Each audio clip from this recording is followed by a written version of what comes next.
En el nombre del Padre, y del Hijo, y del Espíritu Santo. Amén. 19 de octubre del 2023. Hágase la luz, y la lucecita se convertirá en un sol. Queridos hermanos, en la fe de la Santa Iglesia, sin pretender dar lecciones a nadie, ofrezco a su buen sentido y a su buena voluntad mis reflexiones, con el deseo de ayudarles en este tiempo de tinieblas, de confusión y de extravío, para una formación básica en la fe y en el conocimiento del don supremo de la divina voluntad para que sea nuestra vida.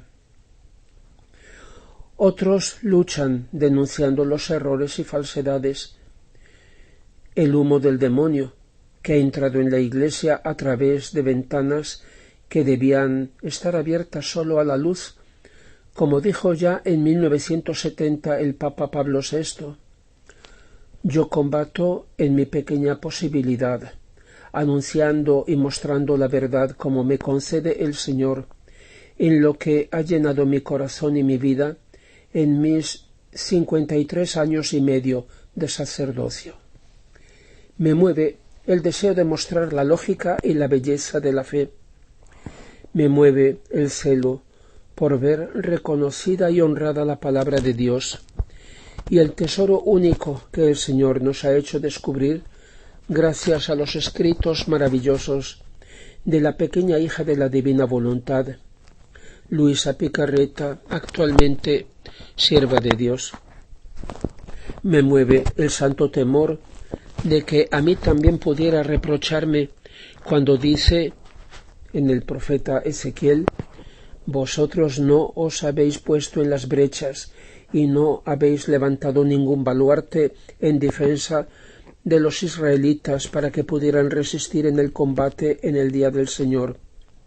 Y dice: he buscado entre ellos un hombre que levantase un muro y se alzara en la brecha ante mí para defender el país, para que yo no lo devastase, pero no lo he hallado. En efecto, dice en el profeta Malaquías, los labios del sacerdote deben custodiar el conocimiento, y de su boca se espera la instrucción, porque es mensajero del Señor de los ejércitos. Y como dice San Pablo a su hijo espiritual Timoteo, te recomendé que invitaras a algunos a que no enseñen doctrinas diferentes y a que no hagan caso a fábulas y a genealogías interminables que más sirven para vanas discusiones que para el proyecto divino manifestado en la fe.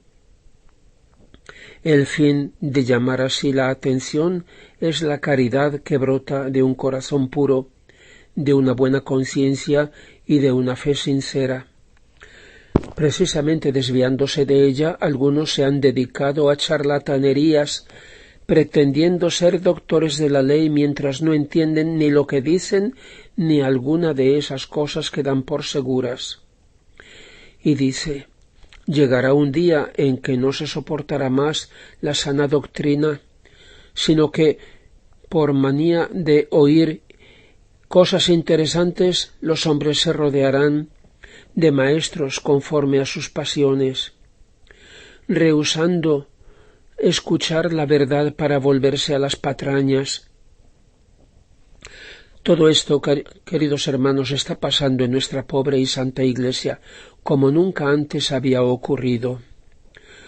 Lo dice San Pedro en su primera carta: ha llegado el momento en que empieza el juicio a partir de la casa de Dios. Y si empieza por nosotros, ¿cómo terminarán los que se niegan a creer en el Evangelio de Dios?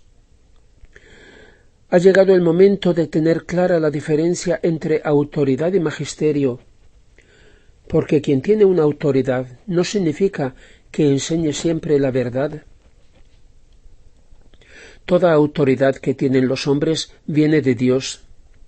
La autoridad de los padres sobre los hijos, la del esposo, cabeza de la esposa, como dice San Pablo en la 1 Corintios, la de los gobernantes sobre sus conciudadanos, la de los diferentes pastores de la Iglesia, párroco, obispo, papa.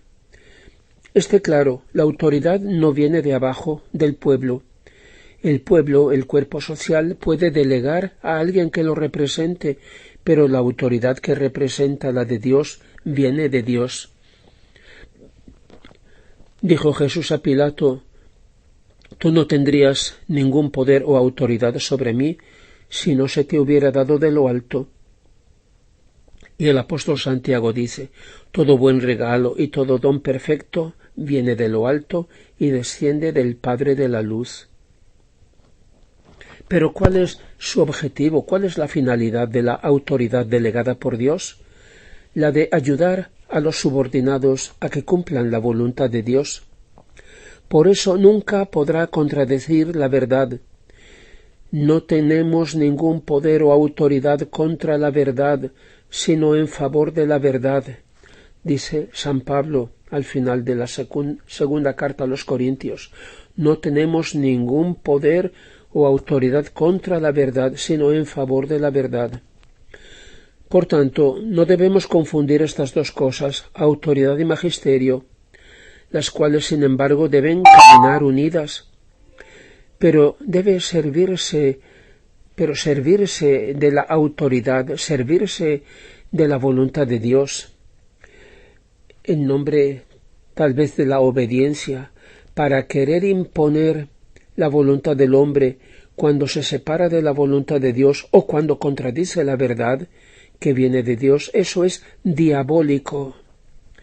Por eso leemos en los Hechos de los Apóstoles que Pedro y Juan replicaron al sumo sacerdote Caifás y al Sanedrín: «Si sea justo ante Dios obedeceros a vosotros más que a él, juzgarlo por vosotros mismos.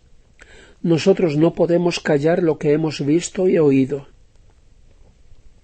Por tanto, quien tiene una autoridad debe estar muy atento para no sustituirse a Dios. Dice el libro de la sabiduría: «Escuchad, oh reyes, y tratad de comprender. Aprended, gobernantes de toda la tierra. Poned atención, vosotros los que domináis multitudes y estáis orgullosos del gran número de vuestros pueblos. Vuestra soberanía procede del Señor, vuestro poder del Altísimo, el cual examinará vuestras obras y escrutará vuestras intenciones. Porque, aunque sois ministros de su reino, no habéis gobernado rectamente, ni habéis observado la ley, ni os habéis comportado según la voluntad de Dios. Con terror y en un instante Él se alzará contra vosotros, porque un juicio severo se cumple contra los que están en alto. El inferior merece piedad, pero los poderosos serán examinados con rigor. El Señor de todos no se retira ante nadie, no se impresiona por la grandeza, porque Él ha creado al pequeño como al grande y cuida igualmente de todos. Pero sobre los poderosos se efectúa una investigación rigurosa. Por tanto, a vosotros, oh soberanos, se dirigen mis palabras para que aprendáis la sabiduría y no vayáis a caer. El que conserva con cuidado santamente las cosas santas será santificado, y quien se haya instruido en ellas hallará una defensa. Desead, por tanto, mis palabras, buscadlas y recibiréis instrucción. Una segunda tarea de la autoridad es proveer al bien de los que de ella dependen. Proveer es encargarse con cuidado, procurar los medios que hacen falta para el cuerpo y con mayor razón para el espíritu, para realizar la finalidad de la existencia que Dios nos da, es decir, la asistencia y providencia de Dios pasan también a través de la autoridad que Él concede para el bien común. De ahí que Dios, habiendo creado al hombre a su imagen, ha querido compartir con él en diferente medida sus prerrogativas, no sólo hacerle partícipe de la condición propia del Hijo de Dios en cuanto hijos adoptivos, dice San Pablo, sino también la condición propia personal del Padre en el dar la vida a otros, vocación a la paternidad y a la maternidad, ya sea física, ya sea con mayor razón espiritual, en el tener cuidado y providencia de otros, y en el guiar mediante la autoridad a otros para que alcancen el fin para el que Dios los ha creado y los ha encomendado a quien ha dado la autoridad. Esta es una especie de comunión maravillosa de vida y de amor a la que Dios llama al hombre. Por tanto, no basta decir que una determinada enseñanza o una cierta ley viene de la Iglesia. ¿De qué Iglesia? De la que permanece fiel a la verdad, al Evangelio de Jesucristo, a la sana doctrina, al auténtico magisterio, o más bien a un cierto número de sumos sacerdotes, escribas y doctores de la ley, fariseos y saduceos modernos que ocupan el puesto de pastores y autoridades en la Iglesia? Por eso, el Papa Benedicto XVI, pocos días después de su toma de posesión como obispo de Roma, dijo: «El Papa no es un soberano absoluto, cuyo pensamiento y voluntad son ley, al contrario, el ministerio del Papa es garantía de obediencia a Cristo y a su palabra. Él no debe proclamar sus propias ideas, sino vincularse constantemente a sí mismo y a la Iglesia, a la obediencia a la palabra de Dios, frente a todos los intentos de adaptarla y de diluirla, como frente a todo oportunismo». Son las palabras del Papa. Ser vicario no es ser sustituto y menos aún sucesor. Quiere decir hacer las veces de quien tiene la autoridad, el cual se hace presente por medio de su vicario. El vicario no se pertenece totalmente a aquel que lo ha designado, llamándolo a cumplir esa misión. Sumo honor ser de algún modo vicario de Dios. Cristo ha querido como vicario suyo respecto a la Iglesia a Simón Pedro, designado por el Padre. Tanto Pedro como todos sus sucesores no tienen ya derecho a ser ellos mismos. Por eso es que adoptan un nombre distinto del suyo propio, sino que han de ser Jesús por medio de ellos, el dulce Cristo en la tierra, como Santa Catalina de Siena llama al Papa.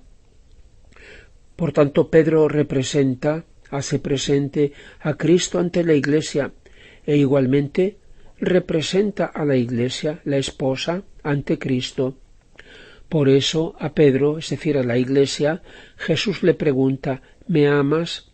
Y a la respuesta afirmativa: Señor, tú sabes que te amo, él añade: apacienta a mis corderos, a mis ovejas. Son míos, no son tuyos. Tú no eres el dueño de mi Iglesia, sino que me representas. Ante ella, tú y yo somos una sola cosa, el buen pastor.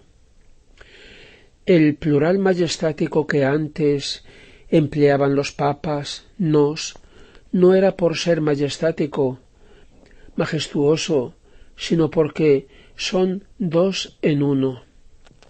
Así que, mi querido Pedro, tú eres el vicario de Cristo, pero si de alguna forma quisieras sustituirlo, suplantarlo en el cuidado y en la guía del rebaño, serías el vicario del Anticristo, lo cual en medida menor se aplica a cualquier tipo de autoridad.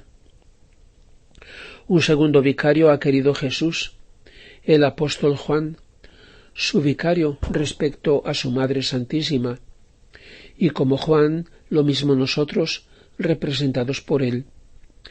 En cada uno de nosotros la Santísima Virgen ha de encontrar a su único Hijo, a su Jesús. Jesús por medio nuestro, Jesús en cada uno de nosotros quiere seguir honrando y amando a su Madre, y en ella honrando y amando la paternidad del Padre.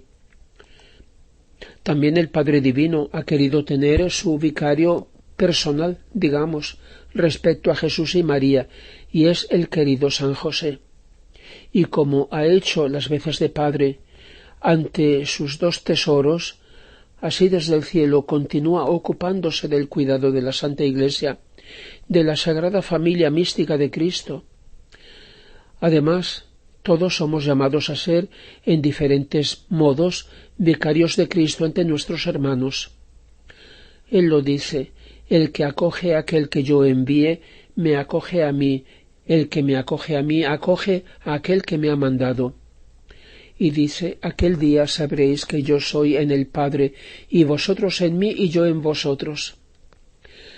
Queridos hermanos, pidamos al Padre Divino que, como al principio, diga: hágase la luz, y separe la luz de las tinieblas; que repita su palabra fiat lux en su familia, que es la Iglesia, empezando por nosotros; que amanezca la verdad, que ya no sea presentado como miel lo que es veneno, que se reconozca el bien y el mal. La Iglesia, reducida a una débil lucecita, no morirá, aunque parezca muerta por un momento a los ojos del mundo. El Señor viene a despertarla y dirá: Talita cum, niña, levántate. Fiat lux. Acabará la noche y la lucecita se convertirá en un sol. Gloria al Padre, y al Hijo, y al Espíritu Santo, como era en el principio, ahora y siempre, y por los siglos de los siglos. Amén.